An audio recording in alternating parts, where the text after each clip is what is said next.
Avec 26 victoires, Louis, le nouveau maestro de N'oubliez pas les paroles, a déjà remporté la somme de 140 000 €.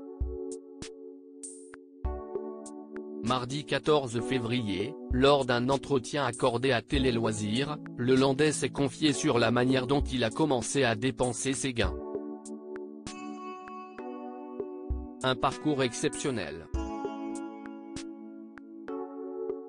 Le 26 janvier dernier, la Lilloise Manon a été éliminée de N'oubliez pas les paroles après avoir remporté une seule émission.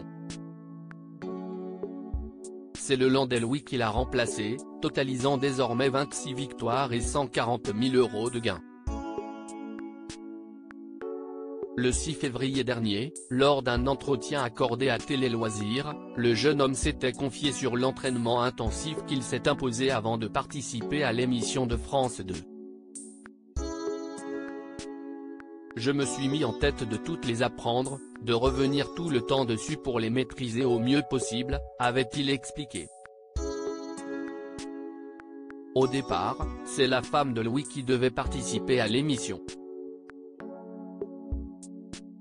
Je la trouvais très forte devant l'émission. J'avais l'impression qu'elle connaissait tout.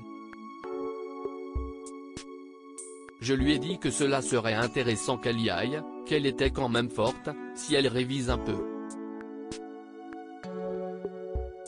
Elle est un peu stressée par la scène.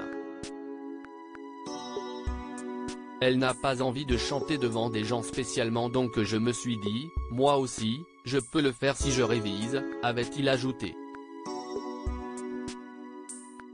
Je me suis fait un peu réprimander lors d'un entretien accordé à Télé Loisirs mardi 14 février, Louis s'est confié sur la manière dont il a commencé à dépenser ses gains.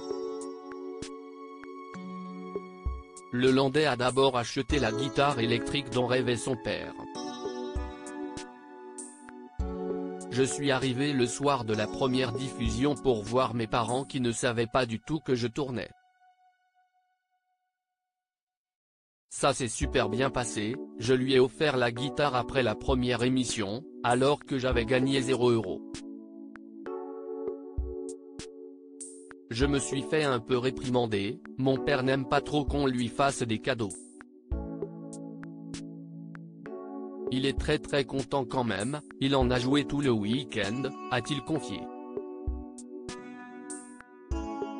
Avec une cagnotte qui s'élève aujourd'hui à 140 000 €, Louis envisage désormais de s'acheter des cadeaux plus onéreux. Vu la somme à l'heure actuelle, on va probablement se faire un voyage au Canada avec ma femme. Mais ça sera pas pour tout de suite. On ne peut pas prendre non plus des vacances toutes les 2 semaines. Et surtout, on va acheter une maison. Si est arrivé à un niveau où on peut se permettre d'envisager d'en acheter une sans prêt. A-t-il expliqué. De beaux projets.